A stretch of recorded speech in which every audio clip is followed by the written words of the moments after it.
கர்த்தருக்கு பிரியமானவர்களே, வெளிப்பாடு வெளிப்பாடு என்று சொல்கிறார்களே, வெளிப்பாடு என்றால் என்ன? வெளிப்பாடு என்பது வேறு ஒன்றுமில்லை. ஆவியானவர் உங்களுக்கு கண்டுபிடித்து கொடுப்பது, கவனிக்க வைப்பது, தெரிவிப்பது தான் வெளிப்பாடு.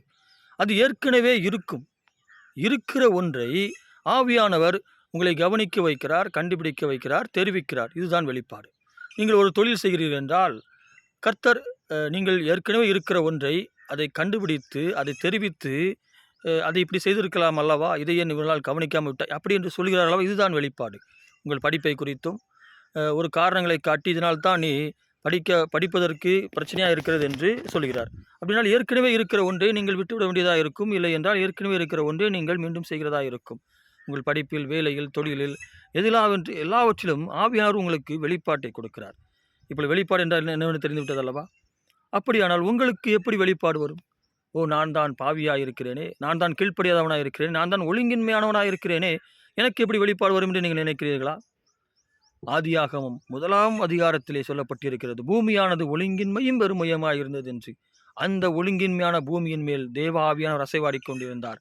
அது உண்மையானால் நீங்கள் எப்படிப்பட்டவராக இருந்தாலும் உங்கள் மீது ஆவியானவர் அசைவாடி கொண்டிருக்கிறார். அசைவாட போய் தான் உங்களுக்கு வெளிப்பாட்டை ஆவியானவர் கொடுக்கிறார்.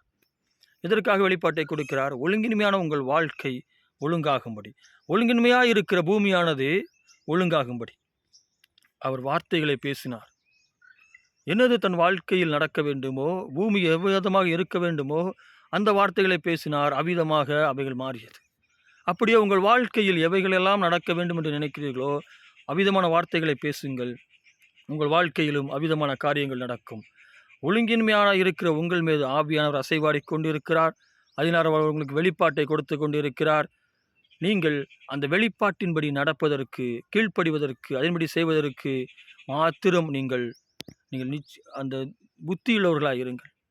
அந்த வெளிப்பாட்டின்படி நடப்பதற்கு மாத்திரம் புத்தியுள்ளவர்களாக இருங்கள், உணர்வுள்ளவர்களாக இருங்கள். உங்கள் வாழ்க்கை ஒழுங்குள்ளதாய் மாறும்.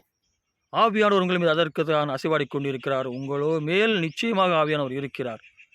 நீங்கள் வெளிப்பாட்டின்படி நடக்க ஆரம்பியுங்கள். பாருங்கள், உங்கள் வாழ்க்கை கொஞ்ச நாட்கள் கழித்து உங்கள் பிரச்சனைகளும் உங்கள் தோல்விகளும் எல்லாவற்றிலும் இருந்து நீங்கள் விடுதலை ஆகி எல்லாவற்றையும் நீங்கள் மேற்கொண்டு நிச்சயமாக கர்த்தருக்கு ஒரு வெளிச்சமாக இந்த பூமியிலே இருப்பீர்கள்.